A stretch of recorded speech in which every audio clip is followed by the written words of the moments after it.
우리 한 목사님께서 제가 처음 이 뉴욕에 왔을 때 이렇게 말씀해 주셨습니다. 뉴욕 is 뉴욕. 뉴욕은 그냥 뉴욕이다. 이게 무슨 말이냐 제가 물었더니 이런 거예요. 미국에 50개가 넘는 주가 있잖아요. 이 모든 주의 뉴욕은 그 모든 주 다른 미국과는 다르다는 겁니다. 그냥 뉴욕은 뉴욕이고 여기 있는 사람들은 항상 화가 나 있다는 거예요. 항상 화가 나 있다. 그러니까 우리 목사님들 중에 뭐 본투비 뉴욕이 없지 않습니까? 그러니까 다른 그 미국의 스테이트를 경험하고 이 뉴욕에 와 보니까 뉴욕은 다른 미국이랑 다르다. 이곳은 항상 사람들이 화가 나 있고 잘못 시비가 붙으면 아주 큰일이 난다라는 이야기들을 해주신 적이 있습니다. 여러분 어떻게 생각하세요? 저는 이제 2년이 채 안 되는 그 시간 동안 이 뉴욕에 살면서 그때 처음 들었던 그 말에 깊이 공감했습니다. 왜 그럴까요? 아마 이 뉴욕이라는 도시가 저와 여러분에게 주는 그 끊임없는 압박감 때문이 아닐까 생각도 해보게 되었습니다. 새벽부터 울리는 알람 소리와 함께 모든 이 뉴욕의 사람들이 전쟁 같은 생업의 현장으로 뛰어듭니다. 늦게 탄 지하철을 애타게 기다리면서 발을 동동 구르고 또 수많은 인파 속에서 원치 않는 어깨빵을 부딪히면서 직장에 도착하기도 전에 이미 에너지가 방전되어 있는 것을 경험합니다. 잠시도 쉴 틈 없이 돌아가는 이 삶의 빠른 속도 때문에 또 달마다 우리를 찾아오는 렌트비의 물질적인 압박 때문에 그리고 무엇보다 그 누구에게도 속마음을 털어놓기 힘든 이 정서적인 고립감 속에서 우리의 마음은 마치 언제 터질지 모르는 시한폭탄처럼 아슬아슬할 때가 많은 것 같습니다. 얼마 전에 한 칼럼니스트가 한국 사회를 분노 사회다라고 칭하는 글을 봤습니다. 저는 그 말이 오늘 우리가 사는 이 뉴욕에 똑같이 적용된다고 생각합니다. 길거리에서 들려오는 거치고 신경질적인 이 경적 소리, 사소한 시비에도 여과 없이 터져나오는 육두 문자들. 온라인은 어떨까요? 온라인도 분노에서 자유롭지 않죠. 오히려 더 원색적인 분노가 가득한 곳이 이 온라인의 댓글창입니다. 여러분 그 분노의 언어들을 보십시오. 참으로 우리는 이 분노가 가득한 세상 한가운데서 살고 있다고 해도 과언이 아닐 것입니다. 그런데 성도 여러분, 이런 세상 속에서 그리스도인으로 살아가는 우리는 어떤 모습으로 이 삶을 살아가고 있나요? 세상 사람들이 화를 내니까 나도 똑같이 화를 내고 있지는 않습니까? 세상이 거칠게 반응하니까 나도 똑같이 거칠게 맞받아치면서 이게 나를 지키는 길이라고 나를 합리화하면서 그렇게 살고 있지는 않습니까? 혹시 우리의 모습이 이 분노로 가득 찬 세상 사람들과 별반 다르지 않다면 우리는 오늘 잠시 주님의 말씀 앞에 우리의 삶을 또 우리의 신앙을 잠시 멈추고 점검해 볼 필요가 있을 것 같습니다. 오늘 에베소서는 저와 여러분에게 이렇게 도전합니다. 에베소 4장 26절 27절 제가 읽어드릴게요. 분을 내어도 죄를 짓지 말며 해가 지도록 분을 품지 말고 마귀에게 틈을 주지 말라. 성경은 놀랍게도 이 분노라는 감정 자체를요 죄라고 말하지 않습니다. 그죠? 분을 내어도 낼 수 있다는 거예요. 죄를 짓지 말라는 겁니다. 화낼 수 있다는 거예요. 하지만 분명히 경고합니다. 그 분노를 잘못 다루면 그것이 곧 죄가 된다. 그리고 그것은 곧 마귀에게 틈을 주는 통로가 된다는 것입니다. 오늘 설교는 바로 이 분노 다루기에 대한 이야기입니다. 이 분노가 들끓는 도시 뉴욕에서 우리는 어떻게 이 도시의 방식, 이 세상의 방식이 아닌 하나님의 방식을 선택하며 살 수 있을까? 어떻게 이 분노가 나를 파괴하고 관계를 무너뜨리는 독이 되는 것이 아니라 오히려 나를 지키고 공동체를 세우는 힘이 되게 할 수 있을까? 우리가 상고해 보기 원하는 것입니다. 바라기는 오늘 주의 말씀을 통하여 세상과 똑같은 분노의 노예로 사는 것이 아니라 주님이 주시는 거룩과 온유에 매여서 주님의 종으로, 그리스도의 종으로 살아가기를 결단할 수 있는, 다시 한번 거룩한 길을 선택할 수 있는 우리 KC교회 모든 성도들 되시기를 주님의 이름으로 간절히 축복합니다. 먼저 분노가 무엇인지 자세히 좀 알아봐야 될 것 같습니다. 아까 말씀드린 것처럼 성경은 분노 자체를 악하다고는 말하지 않아요. 오늘 26절 보시면 분노, 이 화내는 것과 죄가 조금 다르다는 것입니다. 해가 지도록 분을 품지 말고 마귀에게 틈 주지 마라. 분노가 죄가 되지 않도록, 분노를 악용하지 말고 악덕이 되도록 내버려 두면 안 된다고 성경은 말씀합니다. 분노는 자신과 혹은 가정에 어떤 위협이나 위기가 찾아온다면 그것들을 방어하기 위한 수단으로도 작용합니다. 길을 가다가 내 아이를 향하여 사나운 개가 달려든다면 분노해야 합니다.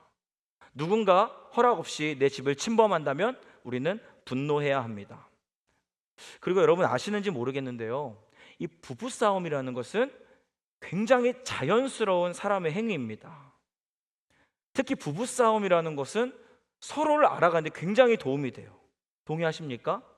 우리는 분노하지 않으면 서로를 알 수 없습니다. 남편들이 이 양말을 벗어가지고 이렇게 뭉텅이로 해가지고 집어 던져 놓죠. 그러면 아내들이 처음에 아주 온화한 말로 이야기합니다. 여보, 그렇게 하지 말아요. 펴서 넣어주세요. 남편들 어떻게 합니까? 말을 듣지 않고 또 뭉텅이로 집어 넣어둡니다. 그럼 이제 이 경어에서 조금 더 강한 말로, 그러면 여보 그러지 마, 펴. 예. 남자 어떻게 할까? 또 합니다. 그럼 이렇게 말합니다. 이제는 여보 좋게 말하니까 장난 같니? 이렇게. 그럼 알게 됩니다. 아, 이거 내 아내가 진짜 싫어하는 거구나. 예, 아내의 분노를 통해서 우리는 서로를 알아갈 수 있습니다. 예, 분노를 통해서 서로 더 연합하게 되는 신비가 있더라고요. 그래서 부부싸움은 자연스러운 겁니다. 다만 이제 너무 분노하거나 이 싸움이 폭력적으로 가면 문제가 있겠죠. 제가 한국에서 청년부를 맡고 있을 때 어떤 청년이 저에게 그랬습니다. 목사님, 저는 결혼하면 안 싸우고 화목한 가정을 만들 거예요. 결혼을 안 해봐서 정신없는 소리를 하는 겁니다. 안 싸우는 부분은 없습니다. 그런 사람, 이렇게 말하면 꼭 그런 사람이 있었습니다.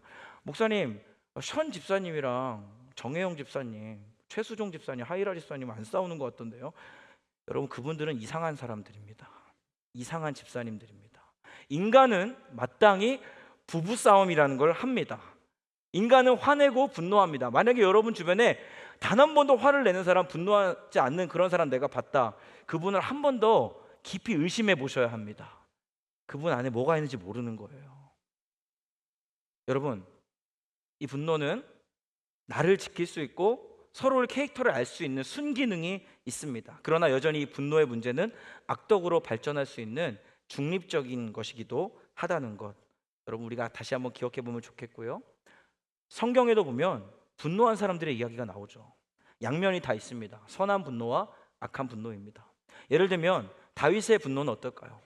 골리앗을 향해서 싸우러 나가는 이 다윗의 분노는 하나님 보시기에 선한 것입니다. 그 선한 분노만 있습니까? 악한 분노가 있죠. 모세가 십계명을 집어 던졌습니다. 굉장한 사람입니다, 여러분. 제가 봤을 때 이 분노 조절 장애라는 말 우리가 요즘 많이 쓰는데, 이 분노 조절 장애라는 단어를 붙일 수 있는 가장 대표적인 사람이 있다면 그 사람은 모세입니다. 왜냐하면 이 사람은 정말 그 분노를 조절 못해서 하나님의 말씀을 집어 던졌기 때문에 그 사람은 진짜 백이입니다. 부끄럽지만 저는 부부싸움 할 때 아내를 향해서는 아니고요, 이 땅바닥을 향해서 뭘 집어 던진 기억이 있습니다. 제가 이 얘기를 하는 거는 제가 자랑스러워서 그런 것이 아니라 다시는 그렇게 하고 싶지 않아서 저의 수치를 오픈하는 것입니다. 신혼 때 정말 화가 나는 거예요. 말싸움을 하다가 뭘 집어 던지려고 주변에 있는 걸 보이는 대로 잡았는데 하필 그게 제 스마트폰이었습니다. 제 소유 중에 가장 비싸고 존귀한 것. 근데 이 화가 이만큼 났는데 순간적으로 그때 분노 조절이 되는 거예요. 이걸 지금 집어 던지면은 굉장히 내 경제 생활에 막심한 손해가 있을 것 같은데 하면서 자연스럽게 그 분노가 조절이 되면서 슬며시 스마트폰을 내려놓고 그 주변에 가장 싼 것은 무엇일까 찾기 시작했습니다. 거기서 값싼 다이소에서 샀던 3,000원짜리 필통을 집어들어서 얍! 집어 던졌습니다. 저는 그 분노 조절 장애가 아니라 분노 조절 잘해인 것이죠. 분노 조절 잘하는 사람.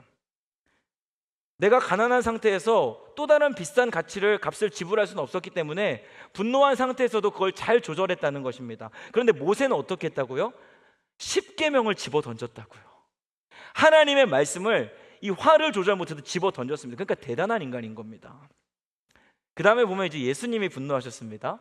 성전에 갔는데 사람들이 기도하는 집을 이 장사꾼들의 장사터로 만들어 버리니까 예수님 분노하시죠. 이것도 거룩한 분노죠. 그러니까 분노는 선한 것과 악한 것 양측이 다 있다고 볼 수 있습니다.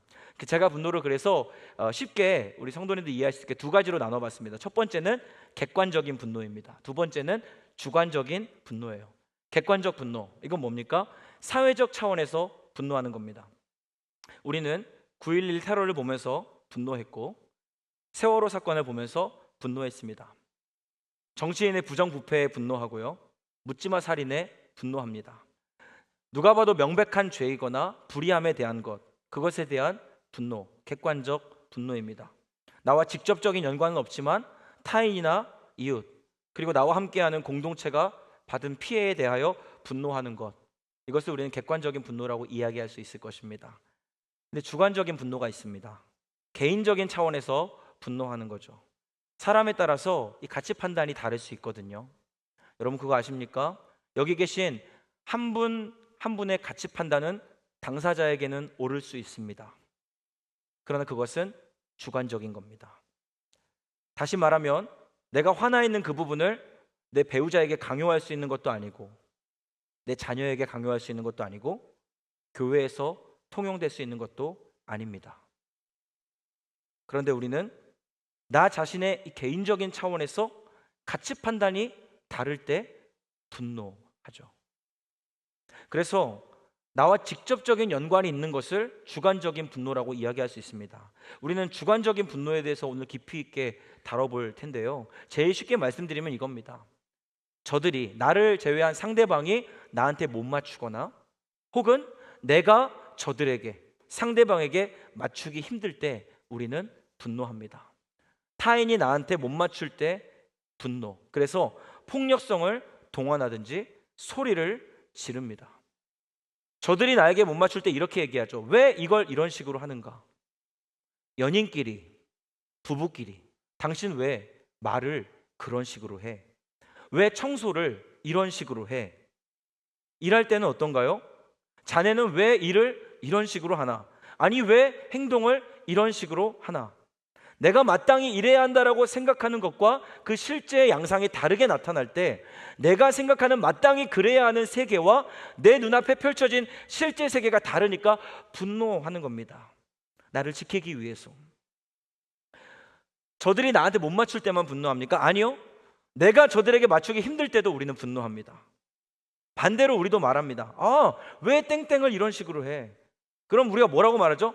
당신 왜 나한테 이래라 저래라야? 그렇죠? 왜 땡땡을 이런 식으로 해? 오늘 제가 설교하는데 이 설교가 마음에 안 드는 성도님들 있을 수 있어요.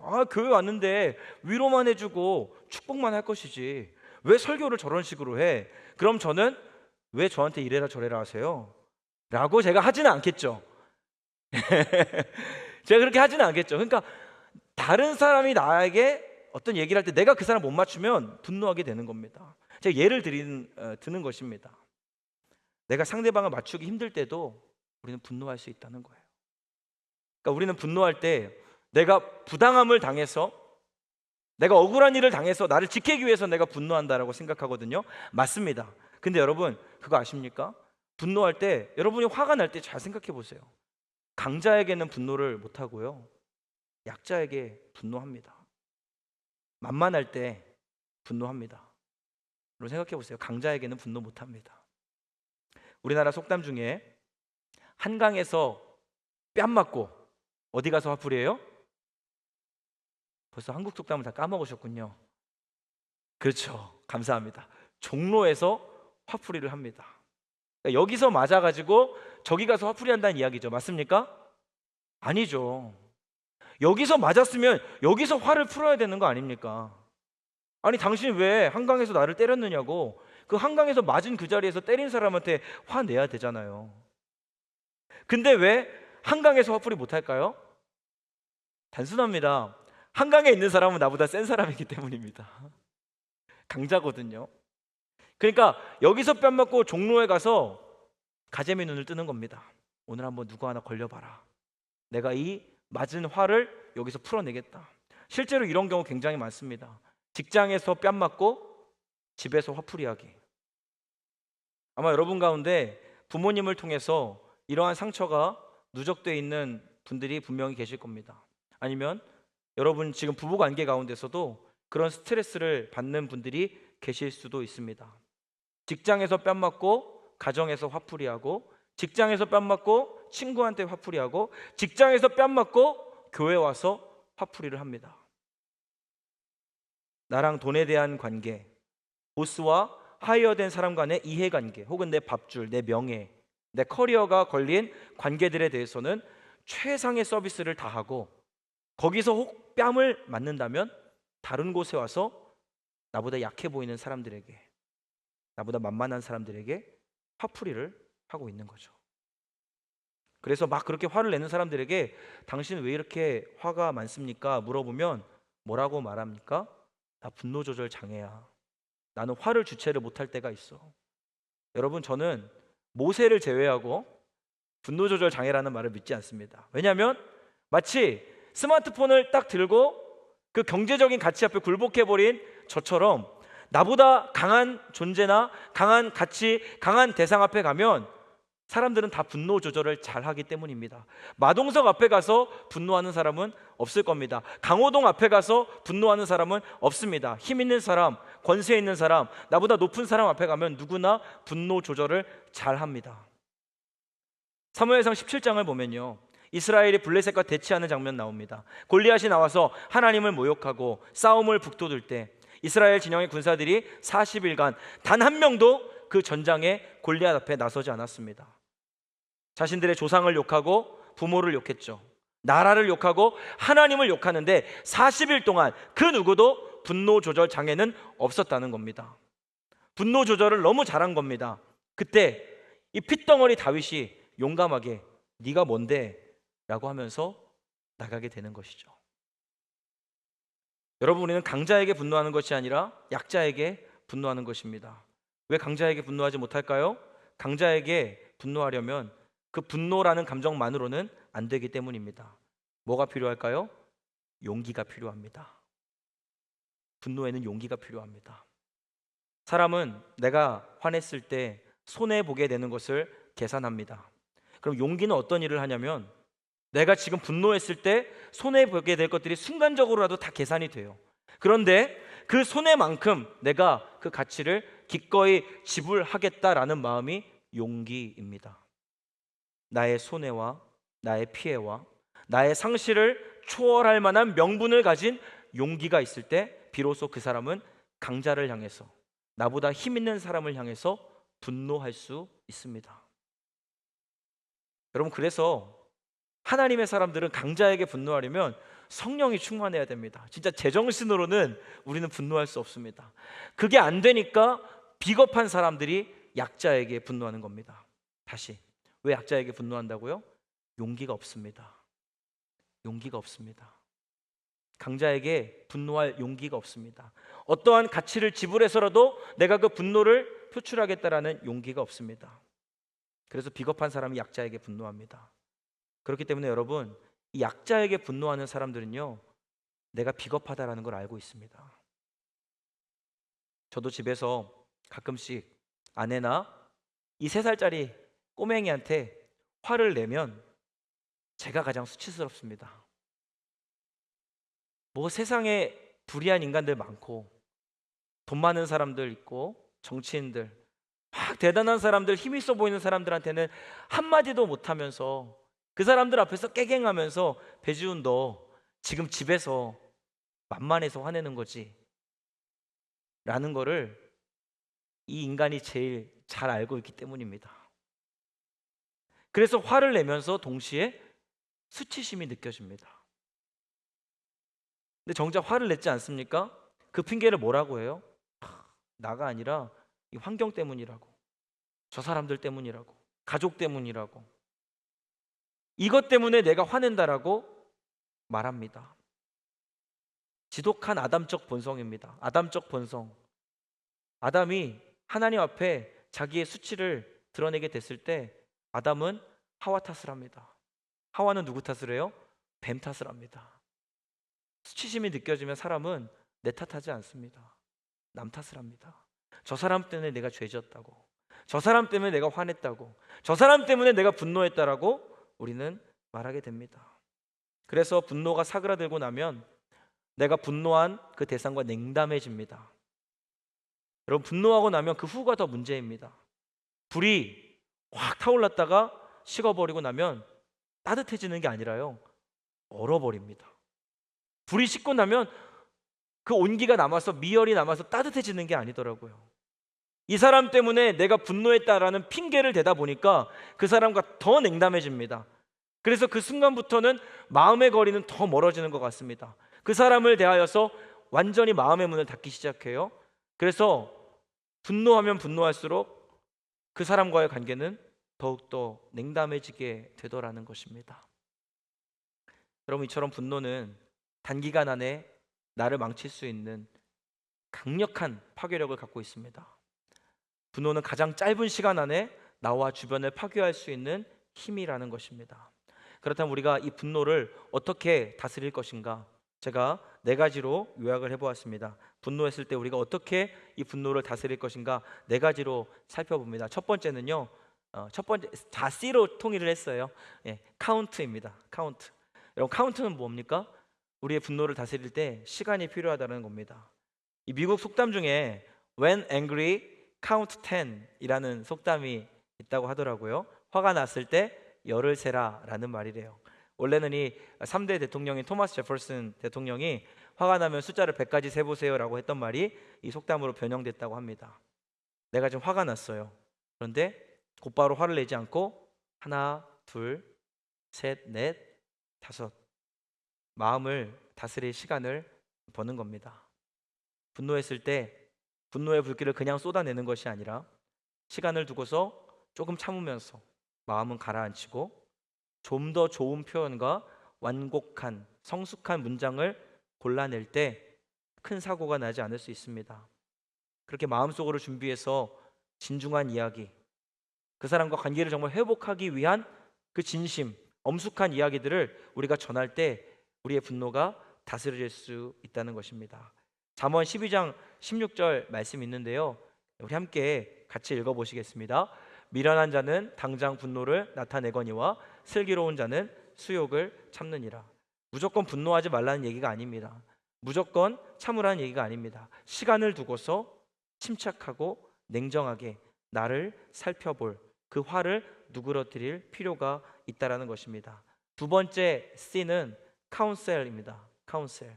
카운셀은 상담이라는 뜻도 있지만 변호사, 변호인이라는 뜻도 있죠.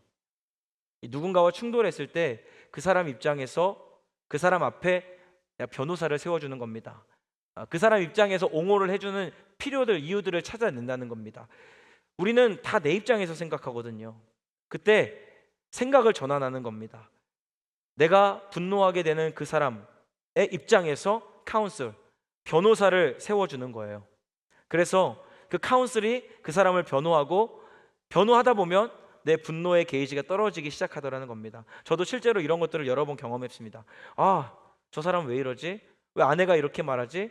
그럼 반대로 생각해 보세요. 그러면 아내가 나한테 그렇게 하면 왜 안 되는 건가? 나는 어땠는가?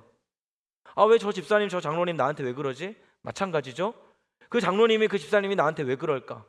그러고 있는 이유와 그 반대 의견을 가지고서 그 사람을 옹호하고 변호하다 보면 오히려 나를 알게 되고 나의 분노의 원인들을 더 자세하게 직시할 수 있게 될 거라는 겁니다. 세 번째 C는 컨트롤입니다. 컨트롤. 분노를 다스려야 됩니다. 여러분, 분노를 막 다스릴 수 있는 사람 누가 있겠냐마는, 저도 아까 읽었던 구절, 분을 내어도 죄를 짓지 말며, 정말 그러고 싶어요. 해가 지도록 분을 안 품고 싶습니다. 하루를 가기 전에 그 사람과 화해하고 싶어요. 마귀에게 틈을 주지 마라. 우리 모두가 하고 싶은 것 아닙니까? 근데 이건 분노하지 말라는 얘기가 아니라는 거 계속해서 거듭 말씀드립니다. 더 쉽게 이 말씀을 적용할 수 있게 말씀드리겠습니다. 여러분, 작은 일에는요, 작게 넘어갈 수 있는 일에 작게 화를 내는 훈련을 해보는 겁니다. 작은 일에 작게 분노하는 훈련, 이 뜻으로 우리가 생각해 보면 좋겠습니다. 여러분, 이 조그마한 벽난로에 장작을 트럭으로 밀어 넣으면 어떻게 될까요? 벽난로로 넘어서서 자연재해와 그 집을 다 태워먹는 수준의 불이 나게 될 것입니다. 불이 차고 넘칩니다. 벽난로라는 그릇을 넘어가는데 분노를 계속 집어넣으면 그 불이 집을 태워먹습니다. 마찬가지로 여러분, 여러분의 그릇 안에 분노가 담겨 있어야 합니다. 그래서 작은 일에는 작게 분노해 보는 겁니다. 화낼 때 이 화자가 불화자이거든요. 그러니까 불입니다. 여러분들 가정에서는 작게 화내야 됩니다. 교회에서도 마찬가지고요. 관계에서도 마찬가지입니다. 화가 크게 나면 집을 태워 먹습니다. 여러분들이 연인끼리, 부부끼리 또는 부모 자녀 간에 여러분들이 화냈을 때 과연 그게 그 정도로 화낼 일일까 생각해 보셔야 합니다. 여기 계신 남편분들, 아내분들, 싸우셨던 일들 다 있으시죠? 오늘 배목사 가정 일만 계속해서 오픈했는데 여러분 다 공감하셨잖아요, 그죠? 네, 다 여기 최수종, 하이라, 천정혜영 아니잖아요, 우리. 여러분 생각해 보세요. 내가 아내와 싸웠던 그 일들, 남편과 다투며 화냈던 그 일들, 정말 그렇게 화낼 일들이었습니까? 네 하시는 분도 계실 거예요. 여러분, 그렇게까지 화낼 일이 아니었을 수 있습니다. 대강 정말 진지한 표정으로, 엄격한 표정으로 당신이 이걸 이렇게 해줬으면 좋겠어 라고 표현해도 우리의 사랑하는 남편분들, 아내분들은 다 알아주고 이해해 줍니다. 그렇죠? 아멘. 제가 아들을 키워보니까 막 무서운 표정으로 얘를 막 잡아먹을 듯이 하는 거나, 아들아, 아빠는 이거 싫어하는 행동이야, 아빠는 아들이 이렇게 안 했으면 좋겠어, 어떻게 해도 아들은 다 알아듣더라고요. 그러니까 효과는 똑같습니다. 화를 내면서 얘기를 하나, 좀 엄격하게 얘기를 하나, 효과는 똑같더라고요. 다만 내가 거기다가 장작을 더 집어넣느냐 집어넣지 않느냐, 그 차이만 있는 것 같습니다. 컨트롤, 작은 일에는 작게 화내는 것이 필요합니다. 이것을 위해서 여러분, 이 화를 내 감정으로, 내 표정으로, 내 온몸으로 쏟아내는 것이 아니라 작게 컨트롤하는 훈련을 우리가 다 함께 했으면 좋겠습니다. 마음에 안 드는 사람 보면 막 표정을 막 온몸으로 구기고 그냥 본체만치 휙휙 지나가고 패싱하고 몸의 랭귀지로 막 화를 쏟아내는 것이 아니라 언어로 표현하는 연습을 해보시기 바랍니다. 굉장히 도움이 될 것 같습니다. 세 가지 C를 말씀드렸습니다. 첫 번째는 뭐였죠? 카운트. 두 번째는 카운셀. 세 번째는 컨트롤. 여러분들, 이것들은요 우리 인간편에서의 노력일 수 있지만 더 중요한 C, 네 번째 C가 있습니다. 바로 크라이스트, 그리스도입니다. 여러분, 분노가 걷잡을 수 없이 여러분을 잠식할 때, 그 불이 여러분 집을 태우려고 할 때 여러분 그리스도의 십자가 앞으로 나아가시기를 축복합니다. 이사야 53장 3절에서 7절 말씀 우리가 함께 한 목소리로 읽어보도록 하겠습니다. 같이 읽겠습니다. 그는 멸시를 받아 버림받았으며 간고를 많이 겪었으며 질고를 아는 자라. 마치 사람들이 그에게서 얼굴을 가리는 것 같이 멸시를 당하였고 우리도 그를 귀히 여기지 아니하였도다. 그는 실로 우리의 질고를 지고 우리의 슬픔을 당하였거늘 우리는 생각하기를 그는 징벌을 받아 하나님께 맞으며 고난을 당한다 하였노라. 그가 찔림은 우리의 허물 때문이요 그가 상함은 우리의 죄악 때문이라. 그가 징계를 받음으로 우리는 평화를 누리고 그가 채찍에 맞음으로 우리는 나음을 받았도다. 우리는 다 양 같아서 그를 행하여 각기 제 길로 갔거늘 여호와께서는 우리 모두의 죄악을 그에게 담당을 시키셨도다. 그가 곤욕을 당하여 괴로울 때에도 그의 입을 열지 아니하였으며 마치 도수장으로 끌려가는 어린 양과 털 깎는 자 앞에서 잠잠한 양같이 그의 입을 열지 아니하였도다. 여러분, 우리는 다 그릇 행하여 각기 제 길로 갔던 사람들입니다. 그렇죠? 그를 멸시하고 그리스도를 멸시했습니다. 그리스도를 미워했습니다. 그리스도를 무시했습니다. 여러분, 무시당하면 화나시죠? 주님이 저와 여러분에게 무시당하셨습니다. 여러분, 멸시당하시면, 여러분이 누군가에게 막대함을 당하고 하찮게 여김을 당하면 여러분 화나시죠? 저도 화납니다. 나는 누군가가 나에게 부당한 대우를 하는 건 난 참지 못합니다. 나 화내는 사람입니다. 나는 그런 일 당할 때 분노합니다. 라고 우리가 말합니다. 그렇다면 여러분, 그리스도께서는 십자가를 향해 걸어가시면서 저를 포함한 여기 있는 모두에게 분노하셨어야 마땅합니다. 내가 왜 너희에게 이런 취급을 당해야 된단 말이냐? 아니요. 심지어 그리스도께서는 오늘도 우리에게 분노하셔서 이 예배의 자리에 오셔서도 말씀하셔야 합니다. 너는 왜 나를 무시하느냐? 너는 왜 나를 멸시하느냐? 너에게 나는 도대체 무엇이냐? 라고 그리스도께서 우리에게 불같이 화를 내셔야 합니다. 그렇게 모두에게 화를 낸다 해도 마땅히 정당하신 그분이 그리스도이십니다. 그런데 오늘 말씀을 이사야서의 53장의 말씀을 보시면 그가 곤욕을 당하여 괴로울 때도 그의 입을 열지 아니하였으며 마치 도수장으로 끌려가는 어린 양과 털 깎는 자 앞에서 잠잠한 양같이 그의 입을 열지 아니하였도다. 그는 곤욕을 당하시며 고통을 당하셨지만 분노하기보다는 침묵하셨습니다.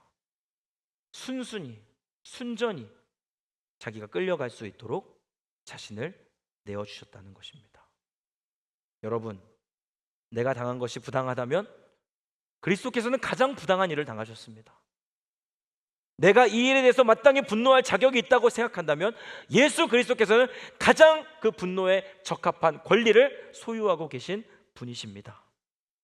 나의 분노가 옳다, 나의 분노는 정당하다라고 말하고 싶다면 예수 그리스도의 분노야말로 가장 옳고 정당할 것입니다. 그러나 그는 우리가 죽어야 할 십자가에 대신 걸어 올라가셔서 그곳에서 저와 여러분을 위해 대신 살찢고 피 흘려 죽으셔서 그 십자가에서 곤욕을 당하고 괴로우면서도 저와 여러분을 향해 단 한마디도 분노하지 않고 입을 열지 않으셨습니다. 더 나아가서 그리스도께서는 분노 대신 우리에게 용서하기를 선택하셨습니다.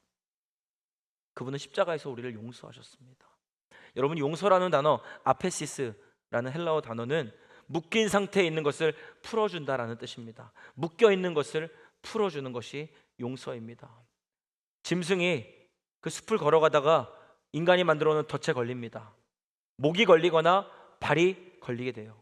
그 덫이 발목을 물어서 막 물어뜯습니다. 피를 흘립니다. 아파가지고 소리를 지르죠. 그래서 그 짐승이 소리를 지르며 포효하며 분노합니다. 아프다, 너무 아프다. 이때 이 덫을 풀어주는 것이 아페시스입니다. 여러분, 우리가 분노하는 것은 내 죄가, 내 못난 자아와 내 죄의 본성이 덫과 같이 나를 물고 놓아주지 않기 때문입니다. 그 죽음이 나를 잡아먹을 듯이 옥죄고 있기 때문입니다. 그러나 여러분, 예수 그리스도께서 우리를 위해서 대신 죄를 짊어지시고 죽으셔서 이제는 우리를 아페시스, 덫에서 풀어 놓아주셨습니다. 우리를 그 죄의 함정에서, 그 덫에서 해방시키셨습니다. 자유케 하셨습니다. 우리 이렇게 이 말씀에 주님의 사랑과 십자가의 그 사랑 앞에서 결단해야 합니다. 더 이상 누구에게 분노하기보다는 나를 자유하게 하신 십자가를 묵상하며 그 십자가 앞으로 나아가며 이제는 나도 다른 누군가를 아페시스, 풀어주는 자리로 나아가리라. 여러분, 서로가 서로에게, 가정에서 남편이 아내에게, 아내가 남편에게, 부모님들이 자녀들에게, 자녀가 부모님에게, 이 교회 안에서 온 세대가 다 함께 서로가 서로를 사랑해주고 인내해주며 그리스도께서 하셨던 것처럼 아페시스, 그 덫에서 풀어놓아 자유케 해주는, 다시 살리고 고치고 세워주는 그 귀한 생명사역에 동참하기를 결단하시는 우리 KC교회 모든 성도들이시기를 주의 이름으로 축복합니다. 만약에 여러분 손에 복수의 칼을 들고서 그 끝이 부모를 향해 있고 내 회사의 동료를 향해 있고 아니면 연인이나 배우자를 향해 있고 교회의 어떤 성도들을 향하여 있고 목회자를 향해 있다면, 나에게 상처 줬던 사람을 향해서 여러분 복수의 칼날을 갈고 있다면 당장 그 칼을 내려놓으시고 이 시간 예수 그리스도의 십자가 앞에 나와 회개하시기 바랍니다. 주님은 능히 저와 여러분을 그 죄의 함정에서 자유케 하실 수 있습니다. 우리는 복수의 칼과 분노의 칼을 내려놓고 십자가를 붙들 수 있는 거룩한 존재들입니다. 그 십자가를 붙잡고 승리의 자리로, 화해의 자리로, 연합의 자리로 나아갈 수 있는 더 큰, 우리가 오늘 고백했던 것처럼 하나님의 꿈을 향하여, 하나님의 비전을 향하여 달려나갈 수 있는, 그래서 온 세계 열방, 이 교회와 뉴욕 땅뿐만 아니라 전 세계 열방을 그 죄의 덫에서 풀어놓아 자유케 해줄 수 있는 아페시스의 사람들, 우리 KCQ의 모든 성도들의 삶이 되고 사명이 되는, 사랑이 되는 놀라운 은혜가 오늘 이 밤 우리 모두에게 허락되어질 수 있기를 다시 한번 주님의 이름으로 간절히 축복합니다. 기도하겠습니다. 사랑과 은혜가 풍성하신 하나님 아버지, 분노가 들끓는 이 세상 속에서 세상의 방식이 아닌 주님의 마음, 주님의 심장을 가지고 살아가는 저희가 되기를 소원합니다. 마땅히 분노하셔야 할 유일한 우리 주 예수 그리스도께서 도리어 곤욕을 당하시며 잠잠한 양같이 십자가를 지심으로 저희의 모든 죄악을 담당하셨음을 믿습니다. 그 십자가 보혈에 잠긴 우리들, 이 분노의 도성에서 저희가 먼저 주님의 용서를 입은 자로서 아직도 분노의 덫에 매여 고통받는 이웃들, 내 주변 사람들, 우리 가정, 우리 직장의 동료들이 있다면 그들을 풀어주고 용서하고 자유케 하는 상처 입은 치유자, 화목의 사자로 쓰임받는 우리 KCQ 모든 성도들의 삶이 되게 하여 주시옵소서. 이 밤 놀라운 은혜를 우리에게 허락하실 주님을 찬양하며 우리의 유일한 소망 되시는 예수 그리스도의 이름으로 기도합니다.